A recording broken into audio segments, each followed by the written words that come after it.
Hello. That sounded authentic, right? Welcome to Chapter 13, Monopoly. We have gone through perfect competition, monopolistic competition, and oligopoly. So this is our fourth and final market structure where the tools we learned in the first half of the class get implemented and played out in real life markets out in the wild. So in this chapter, we are going to define what a monopoly is and examine what it is and why and how it can come into existence and then sustain itself. We'll look at how the monopolist behaves and look at how they maximize profits. We'll examine the impact of monopoly on efficiency through our measure of total surplus. And we'll talk a little bit about government policy towards monopolies and mergers and discuss the importance of policy and regulation, at least as an overview. So here's our chart to keep us in line as we've worked through these market structures. We have now gotten to the far right side of our table. We're looking at a monopoly. This is a market structure when we have only one firm. And by definition, a monopoly, mono one, has one firm selling a unique product that is specific to the monopoly. Ease of entry is blocked. Ease of entry. Entry is blocked. The barriers to entry, if we put it that way, are insurmountable. You can't compete with them. As examples to ground ourselves in real life, we've got Major League Baseball, which by law is kind of grandfathered in and allowed to be a monopoly. Standard Oil, at one point had in the 90% range of market share over oil in the United States. And utilities. For instance, in a city like Tampa, if you are a power customer, there's only one choice, TECO. They're the only company from which you can purchase power. Now, monopoly is basically an extreme market structure. Perfect competition and monopoly are our bookends. We use them to understand perfect competition, a perfect market that maximizes total surplus, what we want markets to look like, all the way down to monopoly, where one firm has all of the power over all of the consumers in the market. So those are kind of bookend extremes. Most markets are monopolistically competitive or oligopolistic, are two market structures in the middle. But it's very important that we understand both the bookends. They matter very much to real life analysis and giving context to the other markets. So again, one firm selling a unique good or service where other firms are blocked from entry. There's essentially no close substitutes. So this can be a gigantic firm. This can be a very important firm in an area or a region. Like I said, TECO being the only company that someone from Tampa can buy power from. But it can be, by definition, any firm that can sustain profits in the long run where entry is blocked. So when I used to drive across the country, when I went to grad school in Wyoming and my parents lived in Peoria, Illinois, I would drive back through Nebraska on I-80 and I would stop in this town, Kearney, in Nebraska, and there was one really cool brewery pizza place. There's just one. Nothing else there. It's just this one firm that's earning profits in the long run. And over all the years that I drove through there, at least 5, and I have since then as well, it stayed the same. So this can also be on a small scale. If one firm can block entry in a particular place, then it can also be a monopoly. Okay. Now, a monopoly arises when there are barriers to entry. Oligopolies, we have large, significant barriers to entry. And a monopoly, they're even stronger. And so I've got some listed here that are very important to a monopolist. That is the government mandating that the monopoly be so. Again, a firm owning a key resource, something called network externalities, and a natural monopoly. All right, let's go through these and talk about what each one is and what it looks like. So, first we have government barriers to entry. Oh, I can move myself so you can see it. Government barriers to entry. Sometimes this is done to incentivize research and development. So again, a patent is a 20-year exclusive right to be the seller of a good or service. So when it takes a lot of money to invent a new technological innovation or a new pharmaceutical drug, that can cost millions of dollars in fixed costs to produce. It is desired by the government to protect those costs and to incentivize companies to undertake those costs. So in order to make someone feel comfortable pouring those dollars into new creations that make the world a better place, the government says, okay, you can be the only game in town. You be the only seller of this invention or pharmaceutical. You make your money back because it's going to improve everyone's life that this thing even exists. This, drug that fights some horrible disease or some, technological innovation that makes our lives more convenient and easy. Copyrights follow the same logic, but those are, again, for creative works like movies and plays and so on. Another government-imposed barrier is called the public franchise. The public franchise is when a government gives an exclusive right to produce a good or service. So this can be granted to a natural monopoly, which we'll study in a second. That's the only type of monopoly that we go like, oh, that's okay. Or it can be to your buddies. Sometimes someone bribes a government official. Sometimes your friends are in industry. And there is a little, quid pro quo or under the table kind of you help me, I'll help you kind of a thing. And a government will give someone an exclusive right to deliver a good or service. So this can be good or bad depending on the context, like almost everything. An example would be like Saudi Aramco. They are the state-sponsored oil company in Saudi Arabia, or the U.S. Postal Service has a public franchise for letter delivery in the United States. Control of a key resource is, again, a relevant barrier to entry. The mnemonic for that is you can't play without a ball and a bat. The International Nickel Company of Canada is an example where they control all the resources to production. So if you want to compete and be in the nickel game, you can't. They already have control of the key resource to produce, the nickel. I talked about De Beers last time. How they control the input of diamonds and make you spend a whole lot of money to try and convince someone to marry you. Standard Oil controlled all of the oil resources in the United States. Rockefeller and the Standard Oil Trust, they controlled all the inputs to production, and they wouldn't let anyone compete with them. A great example for a lot of us are professional sports leagues. The NFL has control of all the key football resources, right? If you want to get the best players, the best coaches, they already have exclusive contracts with the NFL. And so if you want to know how this works out, ask the XFL before and see how the XFL is going to happen in the future. Now,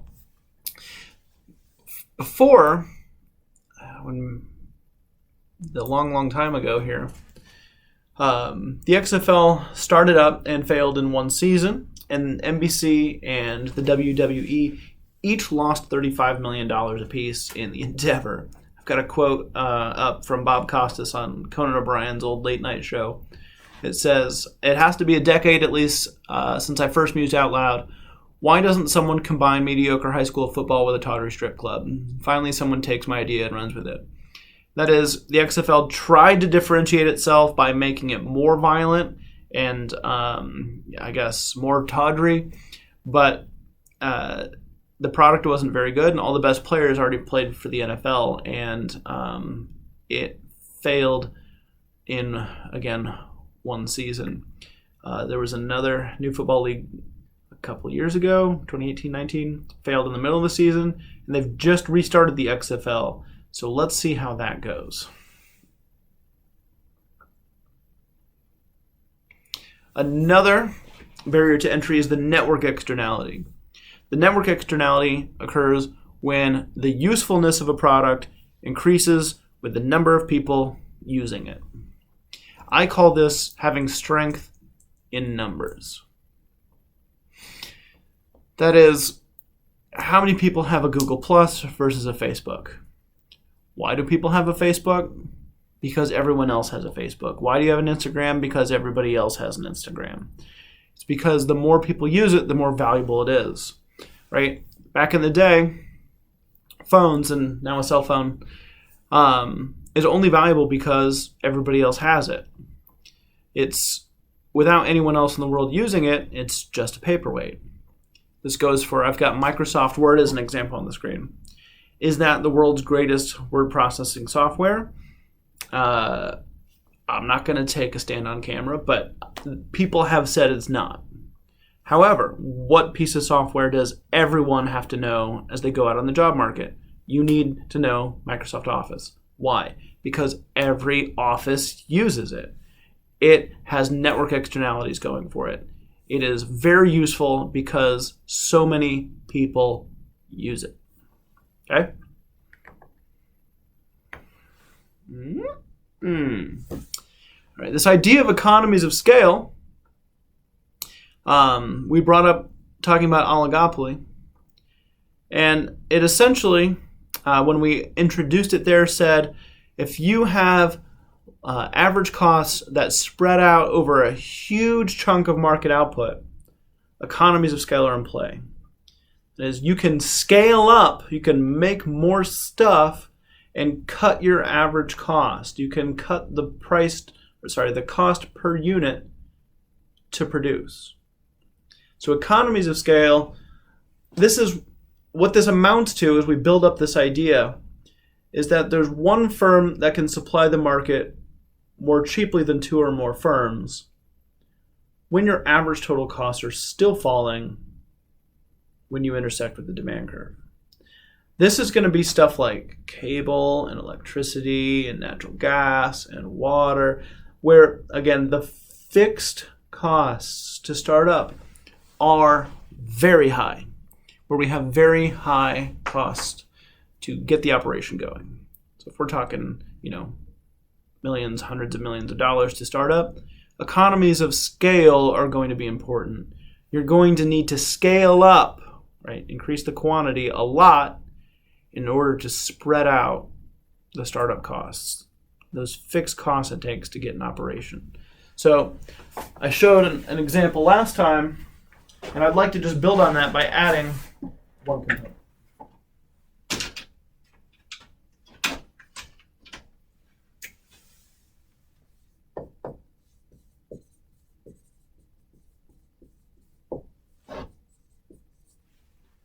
So let's call that economies of scale. And let's expand your view. So let's call that economies of scale.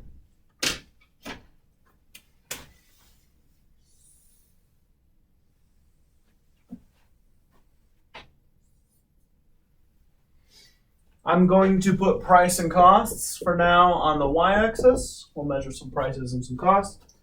And quantity on our x-axis. So let's have an average total cost curve. I'll make it blue for now so it'll show up. That is, again, going down over a large section of output.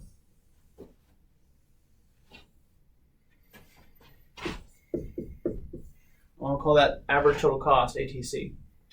So we started this idea as a barrier to entry in oligopoly. If your fixed costs, your startup costs are massive, right, it's going to be very costly to produce per unit at small quantities. Again, Average total cost, or total cost divided by quantity. So if it costs you $100 million to start up, you make one unit, it costs your firm $100 million to make a unit. You have to sell 100 million units to get it down to being $1 per unit to produce. So that means that when you make your average total cost curve, it's going to be falling and falling and falling over a lot of quantity. Again, requires really big startup costs. Now,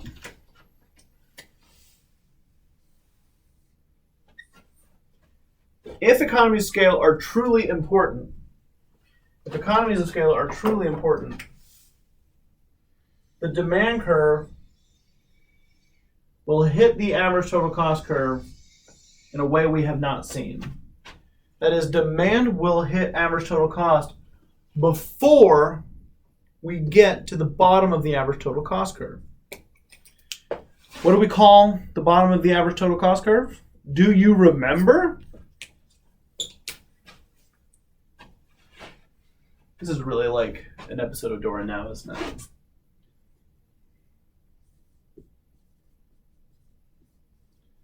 We call that Q minimum cost, Q min cost, the lowest per unit cost quantity. This is where you can produce each unit on average as cheaply as possible. Every other example so far we've looked at, demand hits average costs after that point. But if it hits it before that point, what do we have? We have a situation in which one firm will supply the market more cheaply than two or more firms. This is the only situation in kind of out there in the market in the wild where we want to have one firm, because two or more firms would cost more per unit and would have to charge a higher price than a monopoly. We're going to look at all the other monopolies and go like, no, that's not good for people. But in this one, this is going to be the best we can do. What we can have happen here, let's say we have a firm. What's the best they can do? If this is their average cost to produce per unit, and this is the behavior of their consumers, the best we could do as a society with governments observing this, is have them charge a price and quantity pair where demand and average cost are equal. This is where we could get, I'll call it Q monopoly for now, the most production possible. We cannot get to minimum cost because just people won't buy that much. This is all we can get people to take. Demand would have to shift out. We're not sure that could ever even happen in a static situation here. So what would happen to price here? The best we could have happen is to impose a price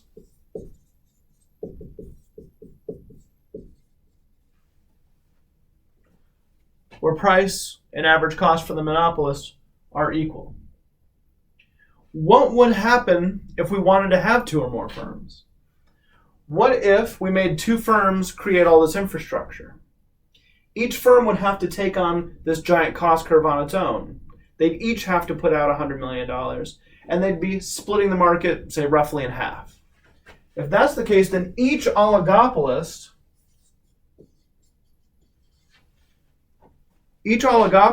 would get half the market. So there'd be two of these firms selling this much stuff. At what price would they charge? Demand is here.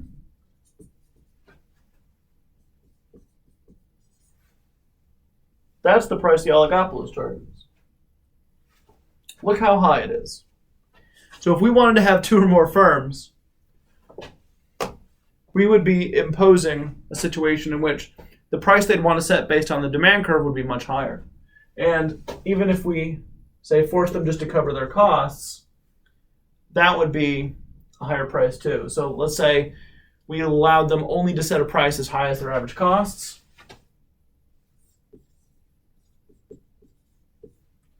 Then that would be their price. It's still higher than the monopoly price. So not as good of a situation for price oligopoly there. A higher price with two or more firms. By having only one firm, when economies of scale are in play, a lower price allows more consumers to buy the good.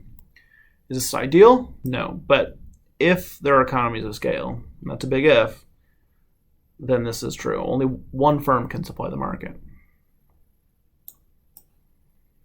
Okay. So now, let's examine the behavior of the monopolist. I'm going to pause real quick and get the board ready. And we're back. Now, when looking at the behavior of the monopolist firm, we need to consider kind of the structure of the demand curve at which they're looking. So, obviously, they're not price takers. These firms are price influencers or even price makers. So they will face a downward sloping demand curve for them because they can cut the price and increase quantity demanded, and they can increase the price and reduce the quantity demanded. They're not a price taker like a perfectly competitive firm. Now, monopoly is a little bit easier than the other market structures because the demand curve here is for the firm and the market. There's only one picture here. There's only the monopolist. There's no, here's the little firm and here's our big market. There's just one firm that is the market. So if their demand curve is downward sloping, their marginal revenue curve is also downward sloping and below demand. So as review, remember this is the result of the output effect versus the income effect. If we sell more units because we cut the price, we will gain revenue by selling more, but we will lose a little or a lot, depending, by taking less revenue on the units we could have sold at a higher price. So let's do a quick review to look at what demand and marginal revenue would look like for a monopolist.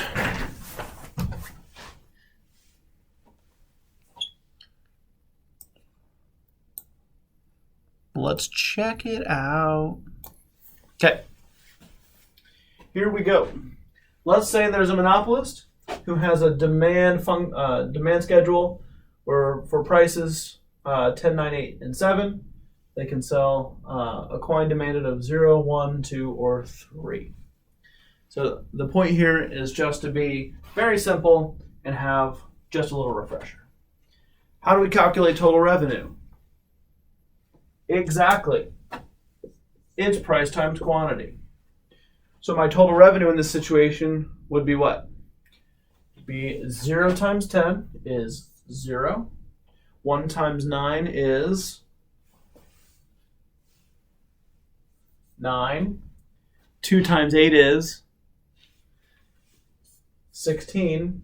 And 3 times 7 is, yes, 21. Okay. Now, how do we calculate marginal revenue? Marginal revenue, again, is the change in total revenue over the change in quantity. The change in total revenue over the change in quantity. We've done this a bunch of times. A dash at the first one, there's no change. But as we go and produce a first unit, our additional revenue goes up by 9. As we produce a second unit, our revenue changes by 7. I can write. And then as we produce our third unit, our revenue goes up by 5. So when we model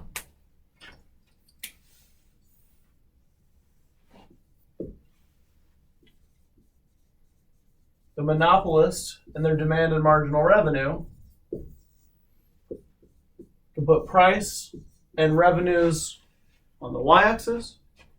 We can put quantity on the x-axis. And we can go forth and model the quantities that we could produce. So I've got, let's see, 1, 2, and 3.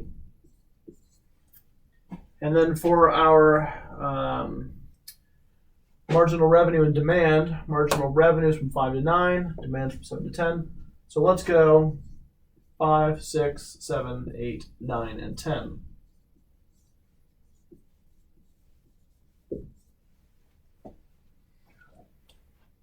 Five, 6, 7, 8, 9, and 10. To plot demand, combine our price quantity pairs. You put in that independent variable of price at 10 and get out a quantity demanded of 0. We cut the price, we increase our quantity demanded to 1. Cut the price to 8, we increase it to 2. Cut the price to 7, we increase quantity demanded to 3. Connect the dots, and we've got a demand curve. With marginal revenue, recall that demand and marginal revenue were the same at the first unit, because when you sell that first unit, you are adding 9 in revenue. After that, however, in order to sell more stuff, the monopolist has to cut the price. So when you cut the price to increase the quantity demanded, what do we see happen? Well, we gain revenue by selling more stuff, but now we can't sell that first unit at 9. We instead sell 2 units at 8, so we have to give up that $1 of revenue we could have had at $9. So there's a trade-off. Our marginal revenue at 2 is 7, and at 3 is 5. So as a refresher, we see that marginal revenue is downward sloping and below the demand curve.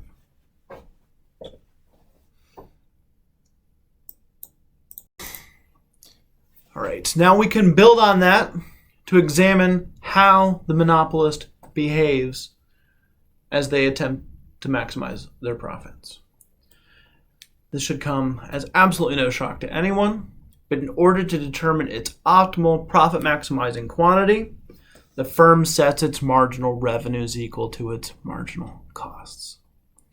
Then to get its price, it uses that quantity and goes up to the demand curve.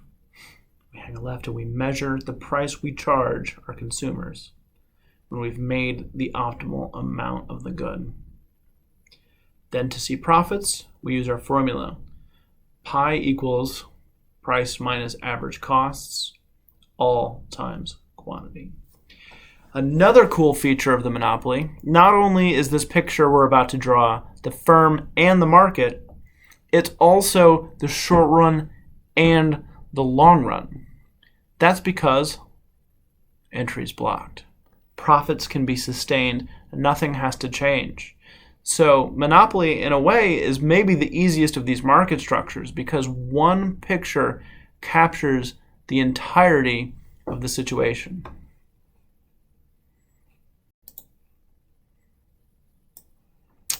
Let's draw it.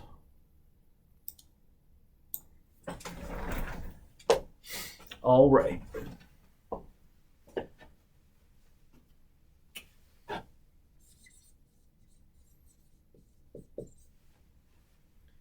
Here is a monopoly. Get our two-dimensional graph going, in which we place price, revenues, and costs on the y-axis, all things we monetize, and quantity on the x-axis. We just established that demand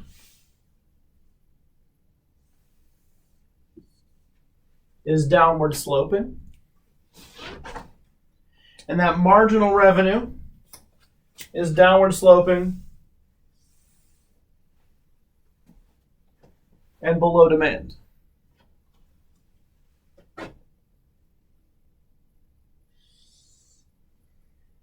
Let's call it, I'm right there. Why not? Now let's add in the marginal costs and the average total cost. These come from the company's cost function, which again, in a numerical problem, I promised I would give you that data. but we've been many times through how to calculate your marginal cost and your average cost. So let's just draw an example. Marginal cost is also the supply curve, and it's largely upward sloping due to those diminishing returns from our variable inputs.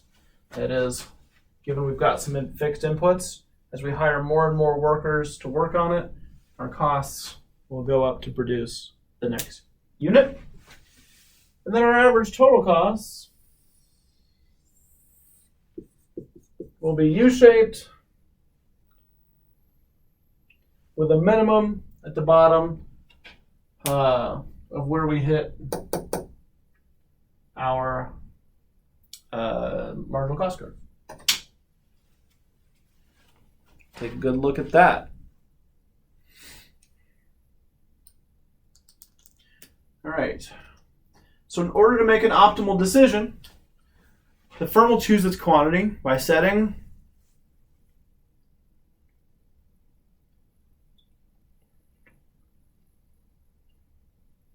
marginal revenues equal marginal costs. Correct. Where MR equals MC, we will make the most units that maximize profits that is possible. Where those two curves are equal, you are producing all the units where you are adding more to revenues than you're adding in terms of costs, and therefore making profits bigger to the point where they cannot get any bigger. I'll call that Q mon, for Q monopoly. That's how much stuff to make. Now, to determine how much to charge consumers, that is what price to set in the market, use this quantity, go up to the demand curve, and see what that price is. We go up to the demand curve and hang a left. I'll call that price monopoly. And that is the price we charge to sell this many profit maximizing units. We are exclusively selling to consumers along the demand curve up to this point. These consumers have the highest willing and ability to pay. Their willingness to pay is highest. We charge them price monopoly. We sell all the units we make. Who don't we sell to? All of these consumers with a lower willingness to pay. All of these consumers with a lower willingness to pay.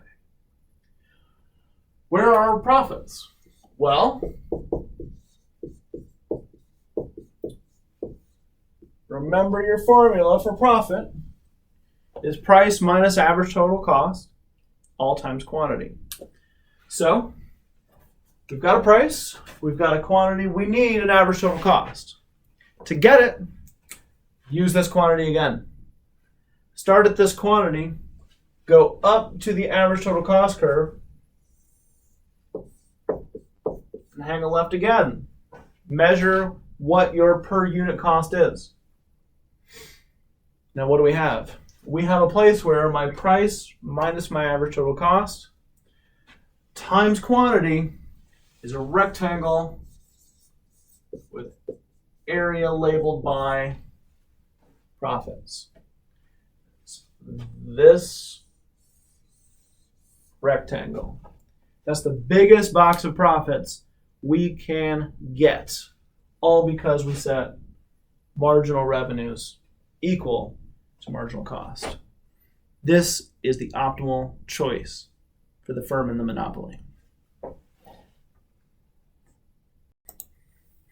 Now that we've examined the behavior of the monopolist, let's compare monopoly and perfect competitions, our bookend extreme market structures, to look at the difference that these environments have in terms of price, quantity, and social efficiency. So remember, consumer surplus is the net benefit to consumers from participating in a market, and producer surplus is the net benefit to firms from participating in a market. Consumer surplus plus producer surplus is total surplus, and that is the overall welfare of society from engaging in productive activities. It's how we measure basically how much productive activity and how much better off we are from productive activity that takes place. So as consumers and as sellers, we care about prices and quantities. And when we're examining this as a society, we look at total surplus to see how efficient different various types of market structures are for society. So to figure this out, we're essentially going to conduct an experiment. We're going to have a market that's perfectly competitive, and then it's going to become a monopoly. So we're going to the board to show that when we go from perfect competition to monopoly, price will go up, quantity will go down. We will see producer surplus grow at the expense of consumer surplus, and total surplus go down. That is, we will see inefficiency arise in society that we call deadweight loss as a result of being in a monopolist market. All right, let's check it out.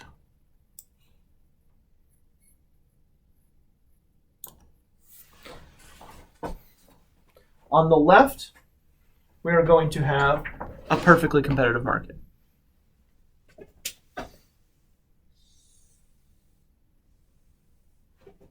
On the right, we will have a monopoly market.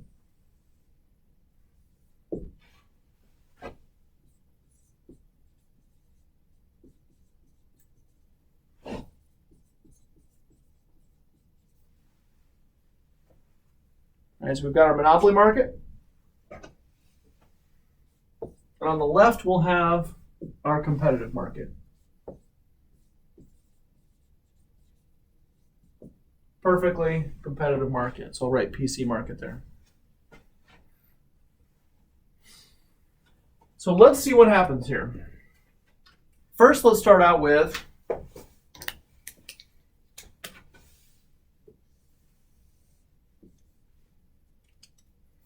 perfect competition. At the market level, right, we've got our supply and demand. If the market's in equilibrium, I'm going to call this price PC and quantity PC for now. I usually call them star, but I want to be able to compare easily with monopoly. So I've got price PC and quantity PC, markets in equilibrium. My consumer surplus, my net benefit to consumers from participating in the market, is all of this area under the demand and above the price. All of my producer surplus is above supply and below the price. And together they make up total surplus. Got this big triangle of total surplus and no inefficiency, because we've got a bunch of consumers and a bunch of sellers pairing up and making mutually beneficial transactions. Right? If this price is 10, we've got somebody who would pay 20 and some firm who would sell for $1. They're matching up and transacting for $10 and being made much better off, $10 better off, $9 better off each, and contributing $19 in consumer surplus to society from just that one transaction. And if there's thousands and thousands of transactions, we're creating a lot of social welfare from people being engaged in productive activities as a means to make their lives better, following their invisible hand, their self-interest. Okay? Perfectly competitive market. That's the ideal. Now, what happens if that perfectly competitive market were to become a monopoly? So this is a thought experiment, right? Let's say the government or whatever says, you're all going to be one firm now, controlled by one board or something. Let's look at what would happen. And this lets us understand how the monopolist is different than the perfectly competitive market in any situation. So for my first step here,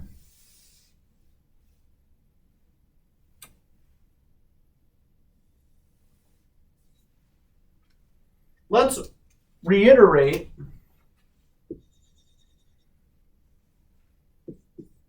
the perfectly competitive outcome.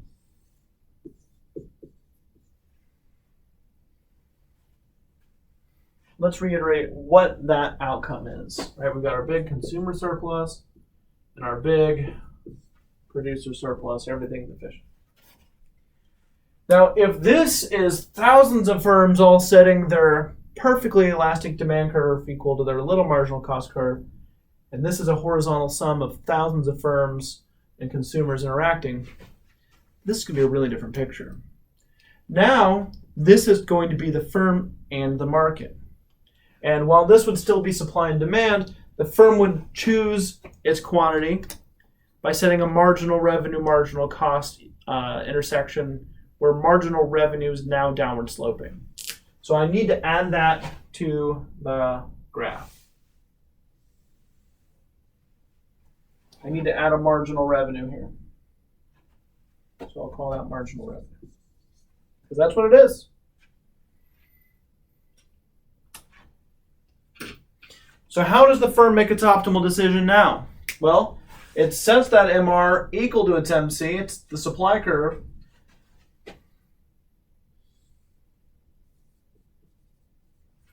And what does the firm do? Right, this is our MRMC. I'm going to leave that out just to keep this cleaner. It sets a quantity that's less than the competitive quantity. The individual firm will maximize its profits and it will reduce the quantity. What will it do to price? Well, we've got to go up to the demand curve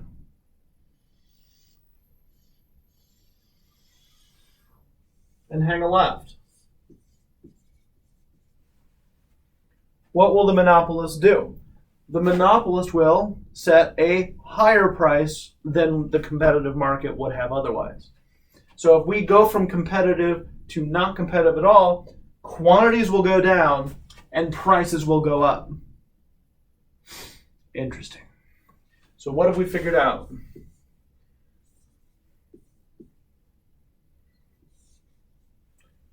Price goes up, quantity goes down. What happens to efficiency? That is, what happens to these measures we have of efficiency? Well, where's consumer surplus? It's the area below demand and above the price. Where is that now? Well, here's demand and here's the price. So the rectangle of consumer surplus is now here. Consumers no longer get this part of consumer surplus, this rectangle, and they no longer get this triangle. Consumer surplus, the benefit to consumers from being in the market, has unambiguously gone down. Now, what's happened to producer surplus? It was this large triangle, but something has changed. Producer surplus is the area below price and above supply. So it is now the area above the supply curve and below this price. So this part is still producer surplus, and now this part is also producer surplus. This rectangle has been commandeered by the monopolist. They've taken what was consumer surplus for themselves. I'm not saying that that's an evil thing at all. They're just doing what's in their best self-interest. You know, often people get mad at firms and are like, well, this is the capitalist system. You don't get mad at a shark for doing shark things, right? The monopolist is doing what's best for them. Is this best for consumers in the society? No, not generally. We'd much prefer to have a much more competitive market. But if a market is set up to be a monopolist or is, that's allowed, this is going to happen. Now, these two triangles, this little triangle and this little triangle, this was consumer surplus. This was producer surplus. Now, they are neither. They have basically disappeared into the ether. While these were parts of total surplus, they are now what is called dead weight loss. So I will label these two triangles D WL for deadweight loss. These are transactions, mutually beneficial transactions between consumers and producers that no longer take place. The monopolist has said, we don't care about these consumers who would have paid the lower price. Get out of the market, we don't care. We're going to set the higher price and make ourselves better off. And these consumers, well, they don't get the good and they don't get consumer surplus. And firms that would have sold in the competitive market, they're gone. And the monopolist, they don't care about this area. They give up this area of deadweight loss because they get a bigger area that they enjoy that used to be consumer surplus. They've made a trade-off and made themselves better off. If that area wasn't bigger, they wouldn't do this. So it has to be.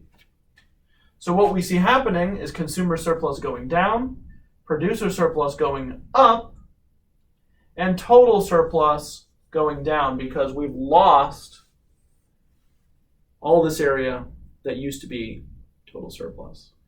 We've lost some consumer and producer surplus to what we call deadweight loss. So price up, quantity down, consumer surplus down, producer surplus up, total surplus down, and that deadweight loss, those missed mutually beneficial transactions that don't take place now, has increased from 0 to the area of this triangle, made up of the two smaller triangles. Got it? Yeah.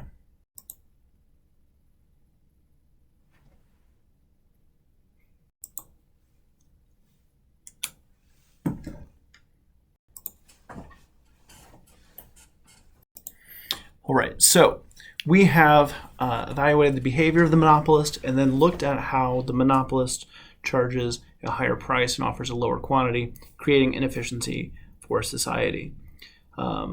Perfect competitions are ideal. Monopoly can create some problems for society. So this is going to be kind of our transition to our last 4 chapters of material where we talk about policy. That is, monopoly is a type of market failure because it creates inefficiency, because we have that deadweight loss.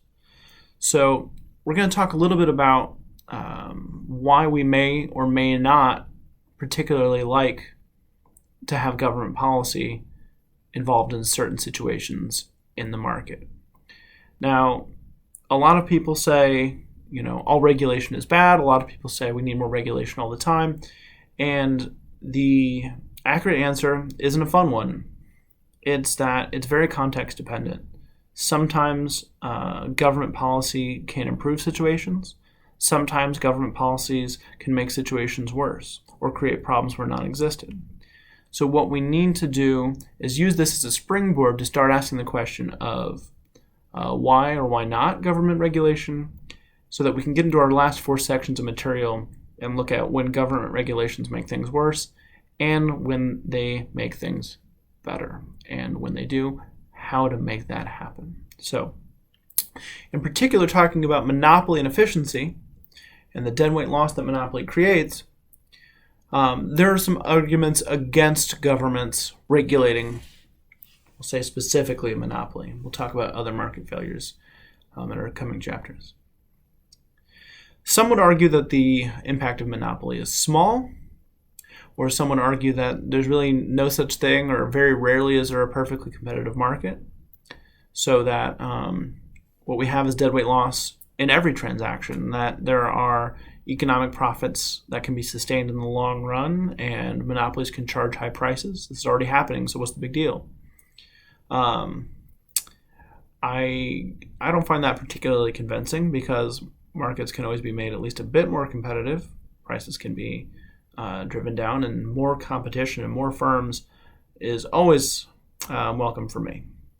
A really good argument against government regulation of monopolies is that monopolies allow for investment in research and development. That is, big companies can make big innovations. They have the capacity, they have the capital to put in the fixed costs to create new innovations, new pharmaceutical, new pharmaceuticals that make the world a better place. And in plenty of scenarios, that's true. So big firms, monopolies or oligopolies, can contribute to the good of society, absolutely, where we get goods that wouldn't exist otherwise because we needed a big firm to make that investment. One I hear a lot is that job creators, big companies, we have to leave them alone so they basically create jobs and activity for all of society.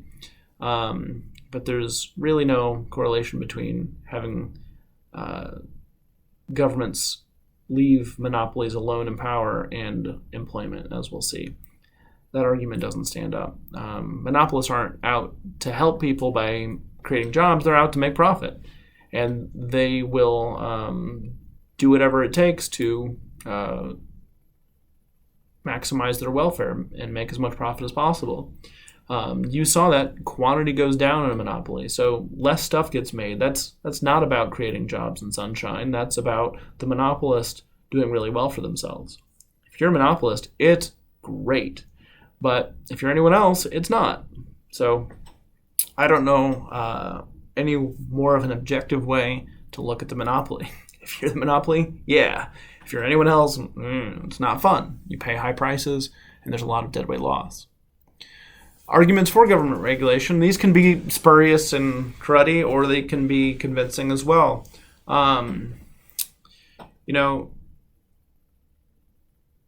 People have argued that monopolies formed before governments were involved in government regulation. Bank crises were common, and consumers suffered.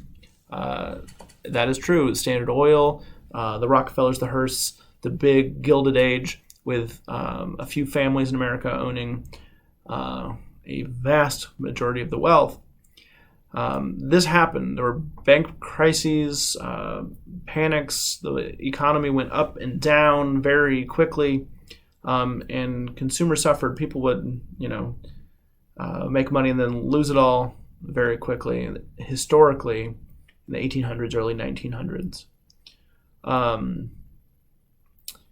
And America, why we've been so stellar as a country is that when other countries were facing the creation of capitalism and then how capitalism very quickly coalesced into monopolies, a lot of other countries turned to other isms than capitalism to deal with it.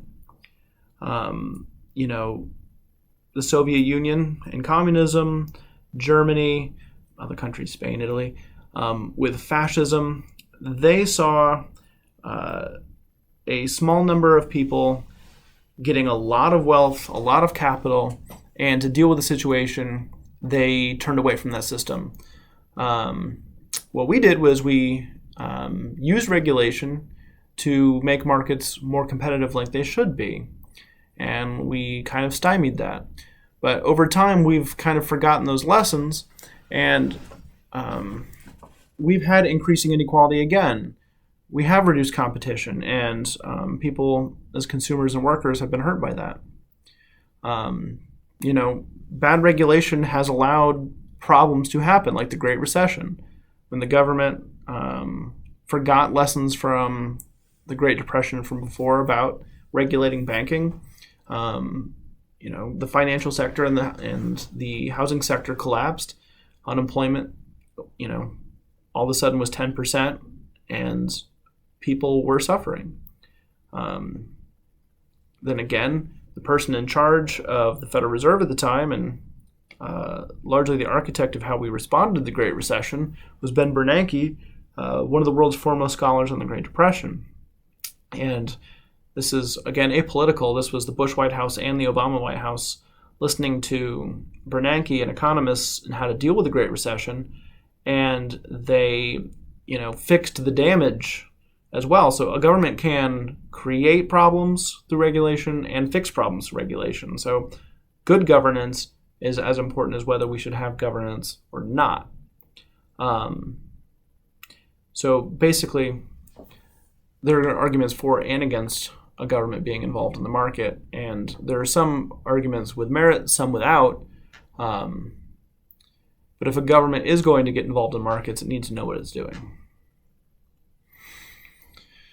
Now, the vast majority of economists believe there is some role for government in markets beyond just property rights for all buyers and sellers.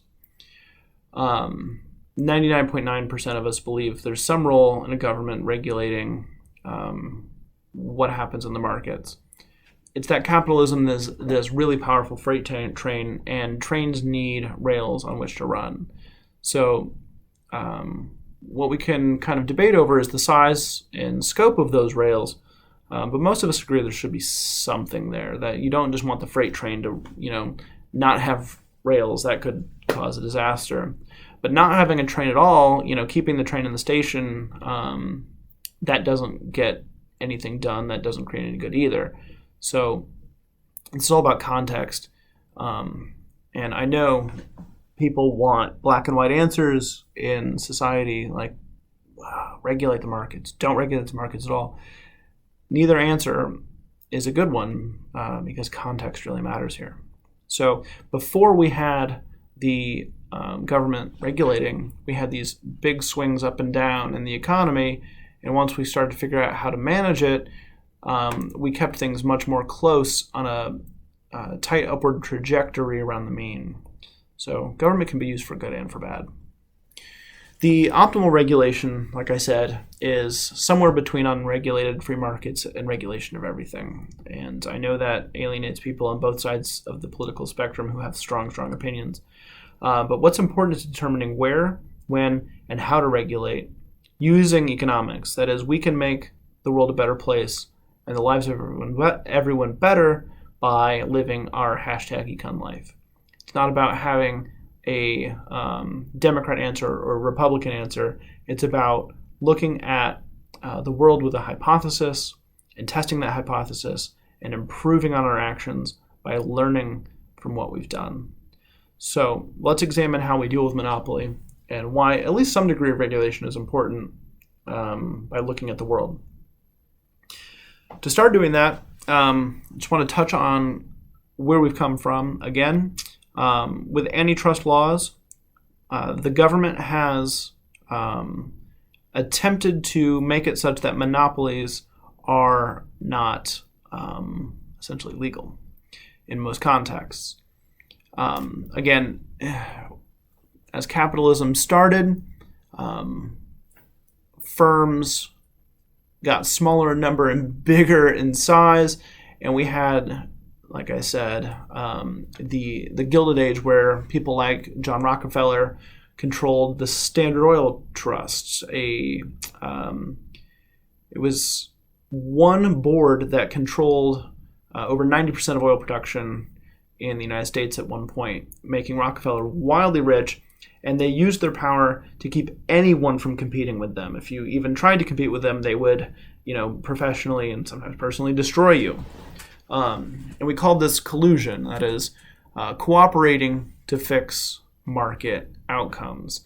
It made a small number of people incredibly rich. It coalesced capital into a small number of hands, and a lot of people were poor, and there was a lot of inequality in America. But like I said, why America is so great, why this is a country that I absolutely adore, is that we use the law and we use our institutions to make things better. So the Sherman Act and the Clayton Act, the Federal Trade Commission Act, these were laws that were put in place to prevent monopolies. It broke up the trusts, like the Standard Oil Trust, that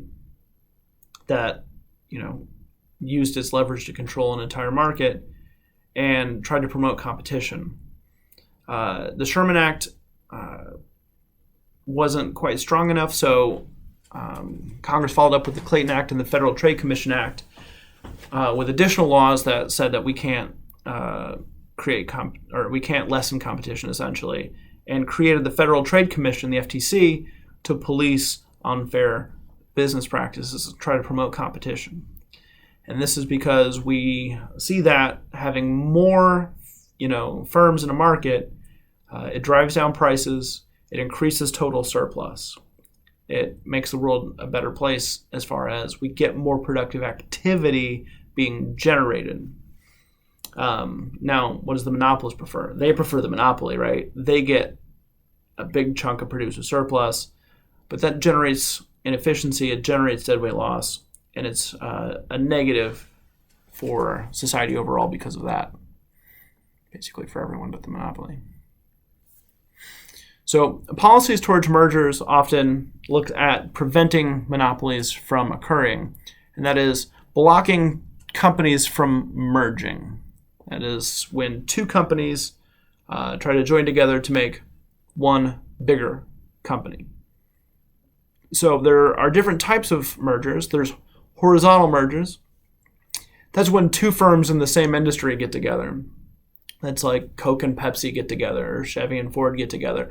Obviously, that will lessen competition. We'll get a couple of companies competing, and now we've got one company behaving as a monopolist.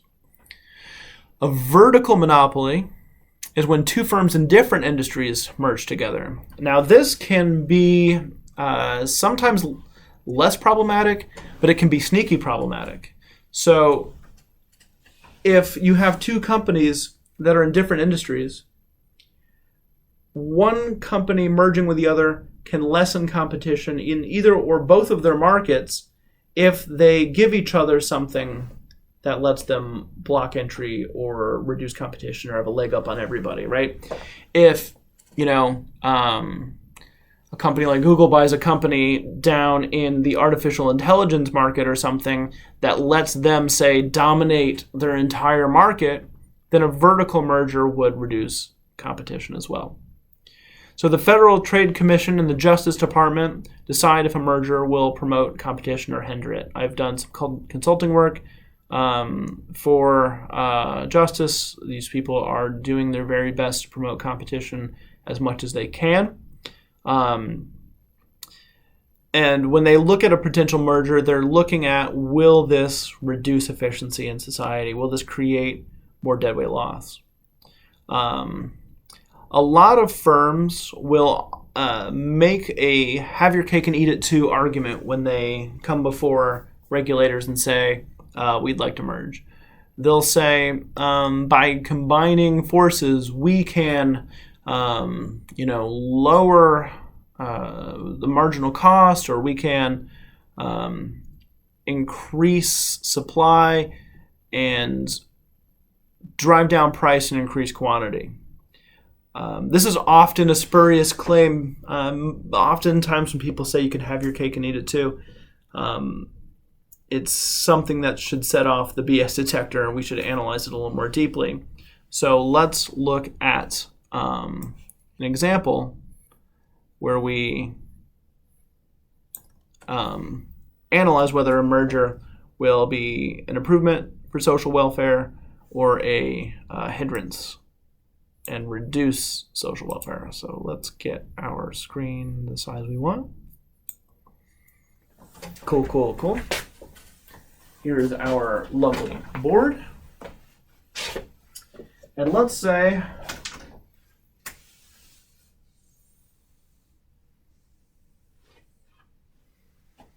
we've got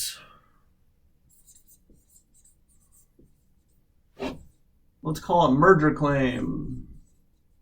Some merger claims going on here.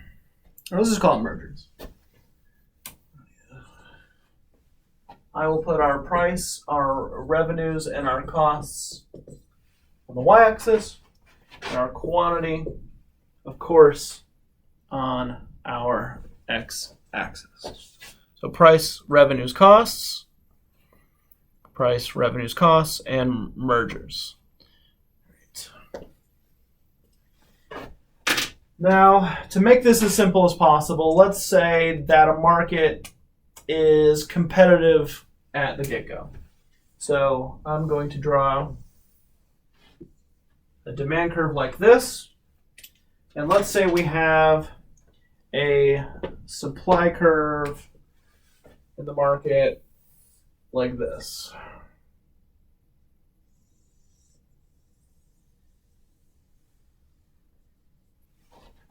Okay? Drawing it like this so we can do this example easily. If we are in a competitive market, or a more competitive market than the merger, let's say that this is our competitive price and our competitive quantity. Okay?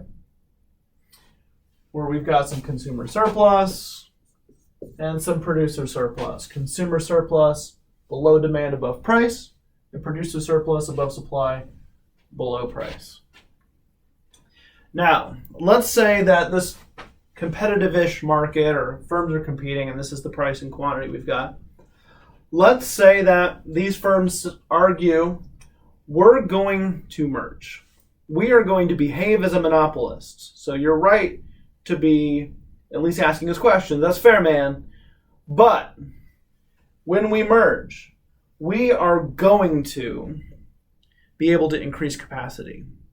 The two of us getting together are now going to contribute to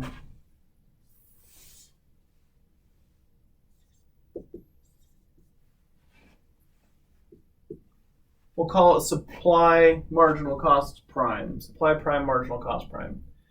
This is the merger claim. We're going to, I'll write that bigger for you. This is the merger claim. I'll write that in parentheses. This supply curve is what they're going to tell you they're going to do. We are going to be able to increase supply. Yes, we'll be a monopolist. We will choose where marginal revenues equals marginal cost. So, it's cool. Draw a marginal revenue curve in there. It's fine. Because what we're going to do is we're going to set marginal revenues equal to marginal cost. We're going to have a marginal revenue curve below demand because we're a monopolist.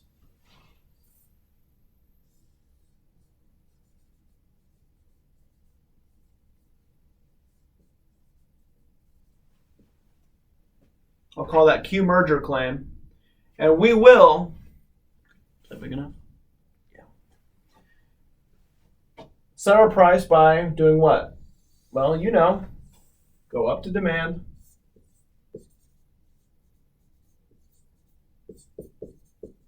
And hanging left. Absolutely. This is what we're going to do. What's going to happen? Is this consumer surplus anymore? Nope. Is this producer surplus anymore? Nope. What have we done? We've increased consumer surplus to this bigger triangle. Yes, there is deadweight loss now. This is all deadweight loss because we're not producing at the intersection of supply and demand. But what did we do for society? We made consumer surplus bigger. Now it's here, here, here. All of this is consumer surplus. While it was just here, now we've added areas, so we've made consumers better off. We get to be a monopolist, and we've made consumers happier. But you get your cake and eat it too? No. Usually, what you'll see is that you won't get some magical increase in supply. You'll get the firm just choosing where its marginal revenues equal its marginal cost. So what you'll have happen is the firm will indeed choose marginal revenues equal marginal cost. Oops, I can draw a straight line, I swear.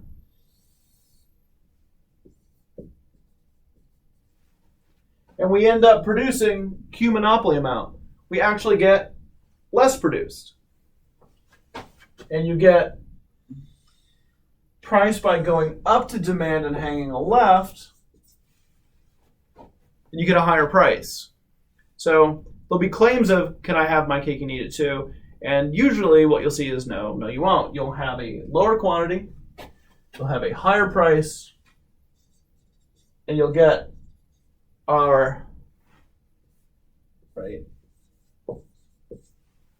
Deadweight loss. You get that DWL, that deadweight loss, are missed mutually beneficial transactions. Consumer surplus is made smaller at the expense of a bigger producer surplus. And this whole world is a phantasma. It just doesn't actually happen.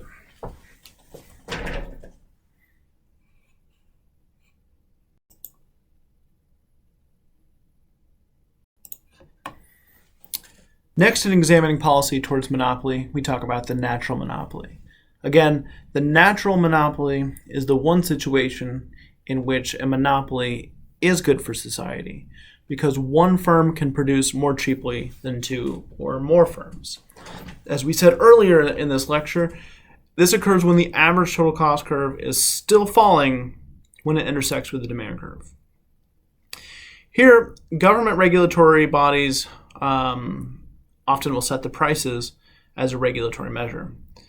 Efficiency always dictates that marginal benefits equal marginal costs, right? Supply, marginal cost, equals demand, marginal benefit.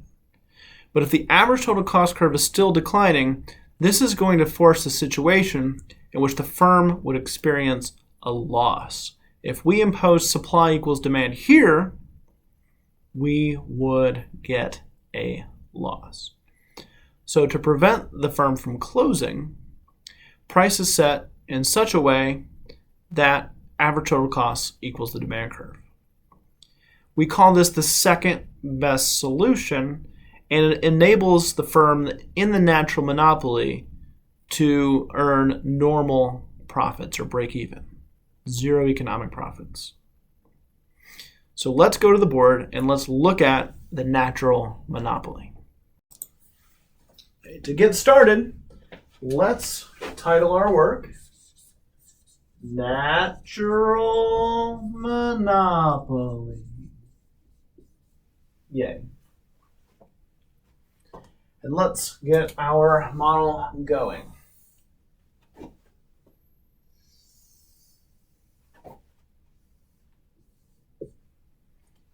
So on my y-axis, we'll put price, revenues, and costs.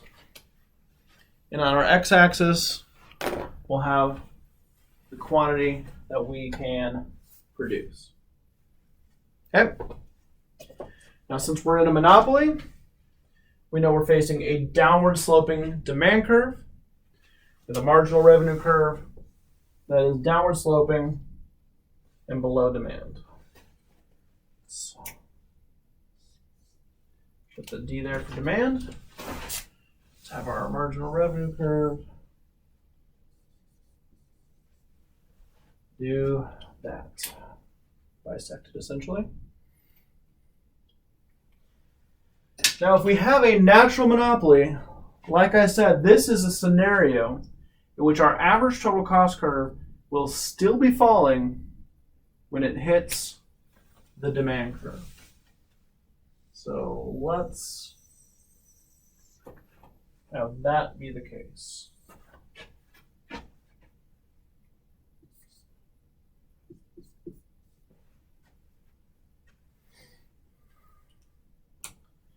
So we've built this picture up. In oligopoly, we started this economies of scale issue by just drawing average costs.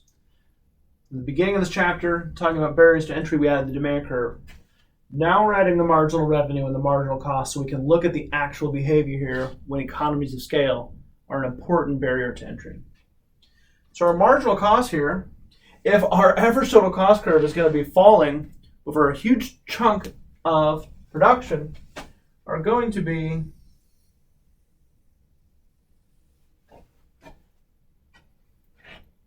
not upward sloping until, or very gently upward sloping at least, until the average total cost curve reaches that minimum. Remember, marginal cost, supply, hits average cost at its minimum point. I can make that a bit more obvious by doing that. Right, so it's a little different of a look for us, but here we are. Here we are. Okay. Now let's examine this. If we leave a company alone, what are they going to do? How will they set their optimal quantity? They're going to say what? Marginal revenues equal marginal costs. So if we have marginal revenues equal marginal costs, what's going to happen? Here's marginal revenues and marginal costs. So let's call that Q market. Q, I've written MKT there. I'll write it bigger for you.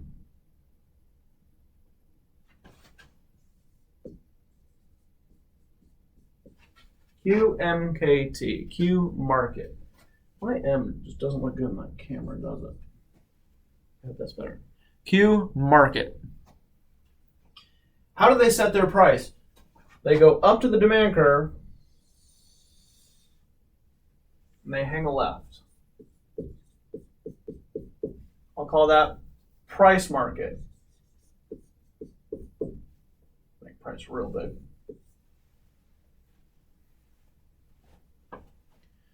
That is, if we leave them alone, still know I can do better. Writing market. It's going to be a running gag now. That's better. The price is high, the quantity is low. The firm is making economic profits. We go up to our average total cost curve.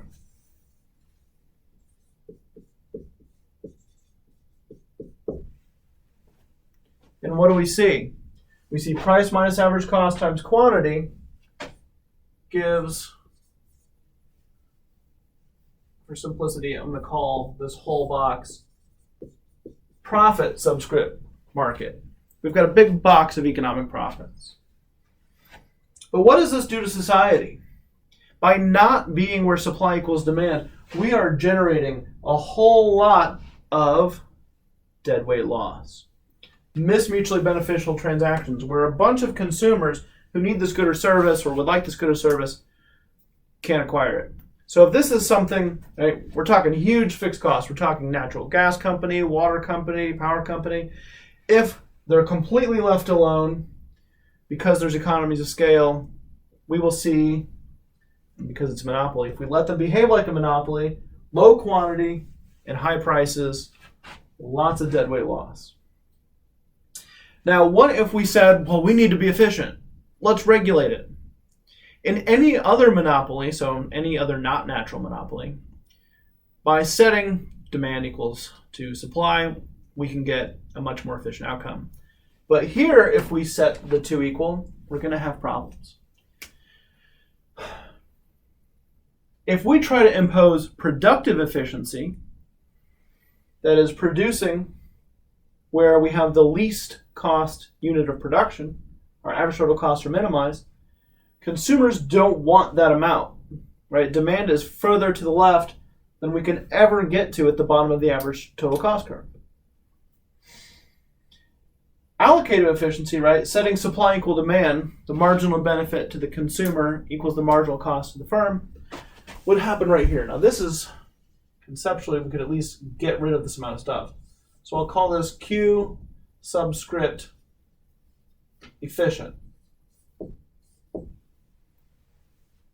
That is setting supply and demand equal. Right? In other situations, this is a great policy. But with a natural monopoly, what's the price? Well, that's supply equals demand. The efficient price would be pretty low. The efficient price would be pretty low. And what would profits be? If you go up from this intersection of supply and demand to the average total cost curve, what do you see here? Measure your average total cost. If you forced the natural monopoly into this regulatory situation, their average cost to produce is higher than their price. So they're making a per unit loss, and then they're doing that for a whole lot of units. So what you've done is created a big rectangle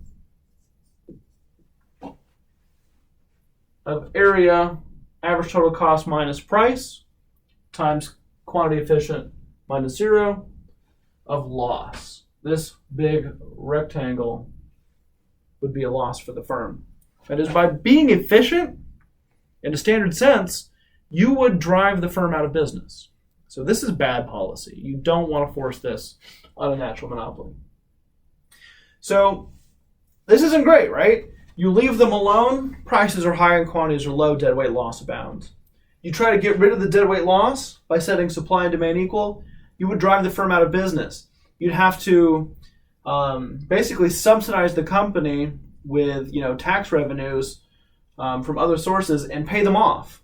You'd have to cover this loss for them to keep them in business. That's generally not going to be an ideal thing to do. So what can we do? We set what's called the second best solution.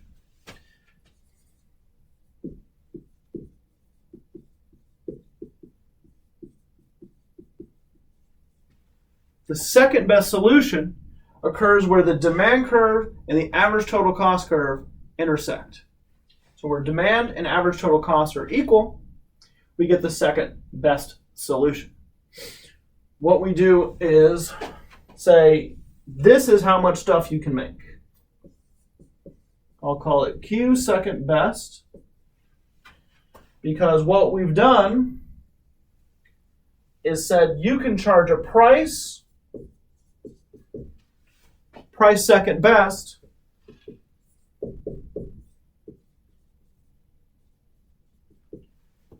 equals average cost second best. You're allowed to charge this price. It's equal to your average costs. And so you guys will make this much stuff where we get what profits?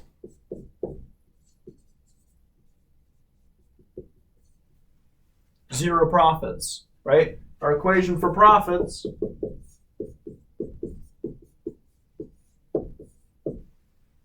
is price minus average cost times quantity.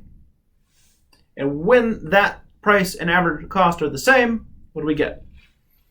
Your per unit profit is 0 in terms of economic profits. Normal returns. Cool? Totally.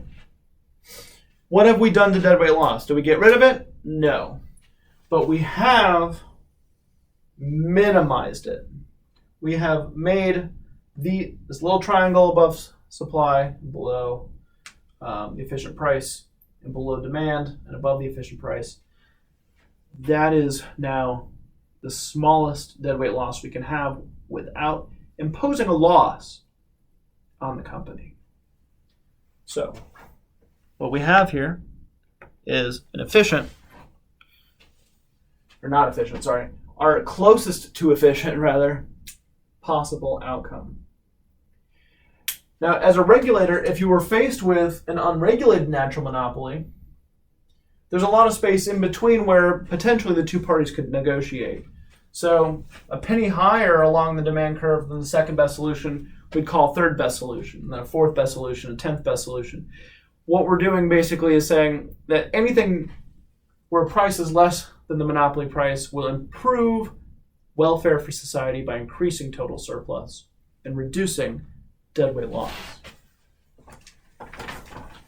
Anything beyond the second best solution, you're going to force a loss on the firm, and you're either going to have to pay them some kind of a subsidy to keep them running, or you're going to have to let them charge a higher price.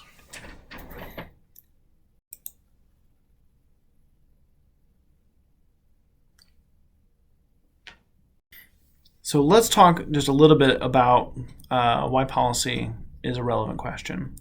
On the screen now you see a lot of brands, things that a lot of people believe are companies into themselves, and the parent companies that own them. So these are a lot of the things, or almost all the things we buy on a daily basis, and they're owned by a very small number of companies. So what I'm trying to say is a lot of our lives are dominated by oligopolies and monopolies. So, I want to buy Tide. Is that Tide? No, well, they belong to Procter & Gamble. Well, I can buy the competition. I can buy Gain. Oh, Gain is also owned by Procter & Gamble. Whichever one you buy, it's the same company. So, not a lot of competition going on. This is even more pronounced in terms of national banks. So in the early 90s, while there were a much more competitive number of national banks, over time, with the Great Recession, that has coalesced down to just 4: Citigroup, Chase, Bank of America, Wells Fargo. Much less competition, generally not positive for consumers and for total surplus. What this does in terms of practical applications for society is make it really good for the monopolists and oligopolists, and not as good for many consumers. So in this left part of this table, you see the overall HDI. That's the Human Development Index, and it's a measure that looks at income, education, health, general things in society that makes a country a really lovely place to live. And overall, the United States ranks 13th in 2018 data, the most recent data that I could get. We look to be 13th. We're right behind Denmark, Canada, as the 13th most developed country, according to this index. But if you control for inequality, if you control who has access to income and education and so on, the average person looks a bit different. The United States falls to 25th, behind Slovakia, Malta, and right in front of Estonia, Israel, Poland, and South Korea, and Hungary. So the average person in the United States looks a little bit different. There is a lot of wealth and capital, and that is great. But as markets become less competitive, they fall into a smaller number of hands. And as an economist, that can be problematic for me. This can be dangerous. Because when people don't have access to capital, they become discontented, and they look at systems outside of capitalism as an alternative. So for me, when you look at people enjoying a Bernie Sanders or a Donald Trump, there's a lot of frustration in terms of people not having access to capital, whether that's healthcare, income, education. People tend to go, look at far right things like fascism, or far left things like communism. Trump and Bernie are not those things at all, but they are further right and further left than what we've been used to in American politics. And I hear a lot of people saying all government's bad, or only government solutions to problems. And for me, those are dangerous and scary first steps away from the market system. So when I am talking about regulation, I'm saying that having all monopolies and oligopolies can be dangerous for society.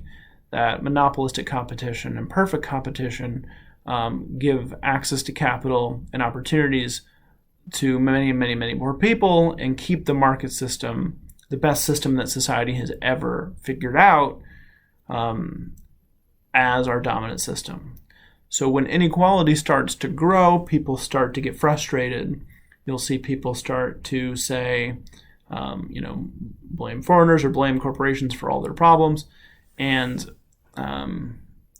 we start to make, how can I put it, inefficient choices as a society. This picture shows average incomes for groups. These numbers have changed a little bit, but they're pretty. The proportions are stable. In that the bottom 90%, if you look at, take 100 people and look at the bottom 90%, the average income is in the $30,000 range. If you look at the top 1%, you're looking at over $1 million. So when you have 90% of people with $31,000 or $35,000 and one person with $1 million, that can be kind of destabilizing. And it's important to me that in the United States, we know that we can use the law to make markets more competitive, and we don't have to throw out the market system when we have not efficiently regulated the market system. So this is how household income has changed over time. And this is why you see people like occupying Wall Street or being mad or going, Trump's going to fix all my problems or Bernie Sanders is going to fix all my problems. It's people don't have access to capital, and they have just decided to blame different people. I think as an economist, those political sides been back on themselves and our people are agitated at the same thing. It's just that they're not doing better than they have before. If you look at this on the left, you're looking at income growth by percentage of income. And the top 1% has seen their income go up. Actually, this is overall. The average household income of the 1% since the 80s, since deregulating markets really kicked off, you see the top 1%'s income going up quite a bit, while the bottom 80%, these bottom four lines here, staying stable, and the top 20% going up a little bit.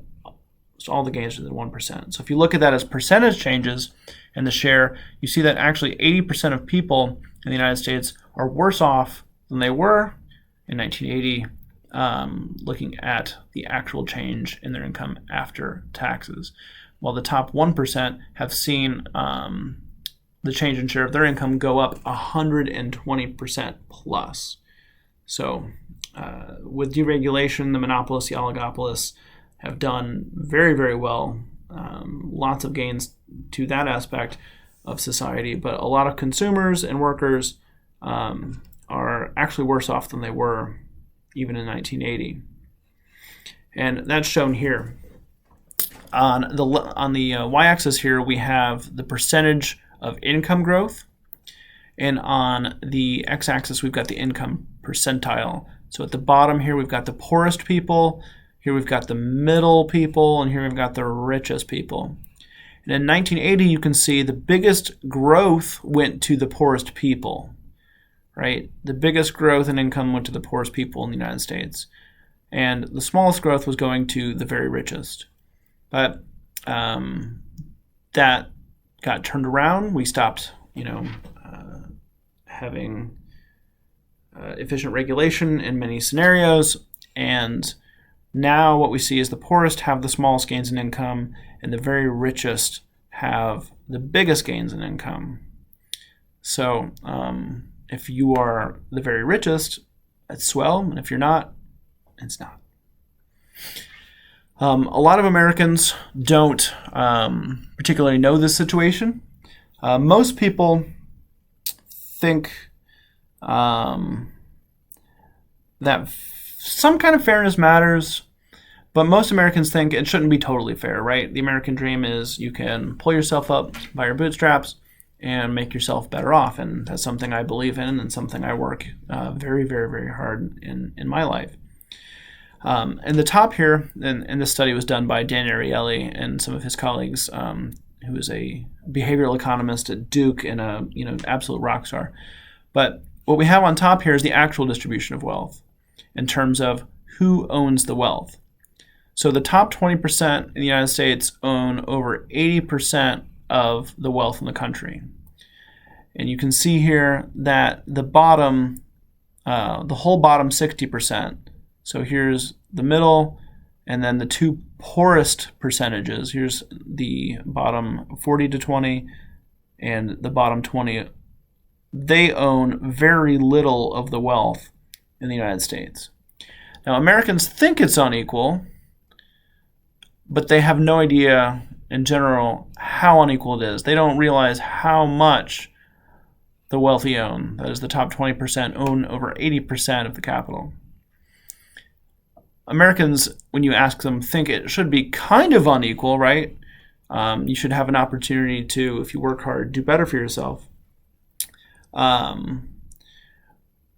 They don't think it should be totally fair, and they think it's kind of unfair, but they don't realize just how unfair it is. And so when people are agitated at the system, it's often because they're people in this little area, this 60%, 40%, bottom 20%, who would like to make their lives better.